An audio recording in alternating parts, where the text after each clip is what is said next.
The Shimabara Rebellion was the excuse the shogun needed to finally eradicate Christianity from Japan. The shogun decided draconian measures.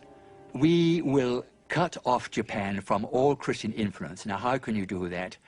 We will isolate Japan. These foreigners have caused so much trouble, I suppose he was thinking. They are an unnecessary complication to our life. So why not try to preserve Japanese society as is now? We don't want changes. The third shogun issued laws restricting travel outside of the country. On penalty of death, no Japanese could leave Japan, and those who were already abroad could not return. To ensure his edicts were obeyed, he destroyed all ships of seagoing capacity. Then he forbade the entry of any ship of European origin. Only the Dutch were allowed to stay and trade, but with severe restrictions. The maritime restrictions are designed to prevent any unauthorized contact with the outside world. They're designed to control trade, and they're designed to prevent Christian missionaries from reaching Japan and being able to proselytize. And they form the bedrock of Tokugawa foreign policy for the life of the shogunate, which is sometimes called the beginning of the isolation of Japan. Two years later, in defiance of the shogun's ban, an official Portuguese trade delegation arrived in Japan.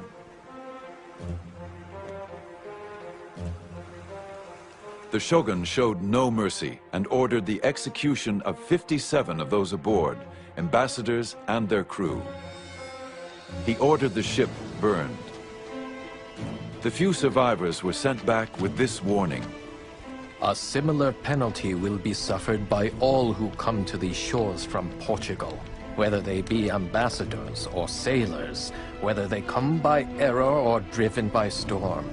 Even more, if the King of Portugal or even the God of the Christians were to come, they would all pay the very same penalty.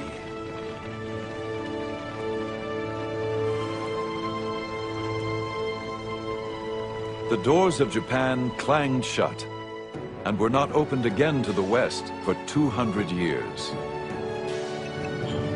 The will of the shogun had prevailed. But many wondered how this isolated empire would survive in a rapidly changing world.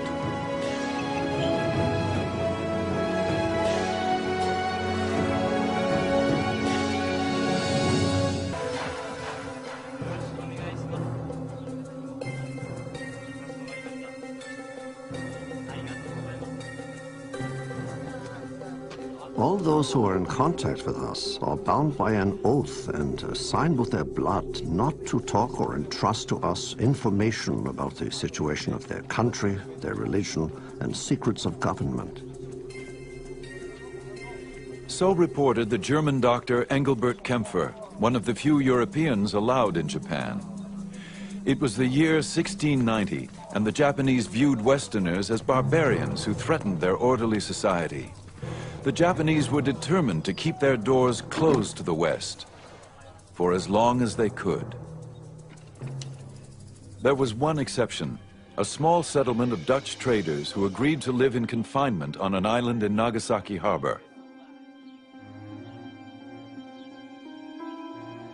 For over 200 years, this sequestered trading post would be Europe's only window to this impenetrable land.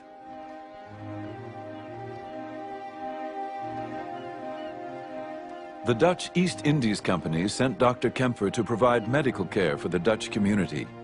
He was also asked to gather information about the everyday life of the Japanese. It would not be an easy task. We are strictly and strongly guarded from the inside and the outside by various guards treating us not like honest men, but like criminals, traitors, spies, prisoners, or to say the least, hostages of the shogun. This jail goes by the name of Dejima. The Dutch lived like prisoners on Dejima. But Kämpfer was fascinated by the opportunity to write about something nobody else could get access to. Dejima was tiny. Kämpfer counted 236 steps across and 82 wide.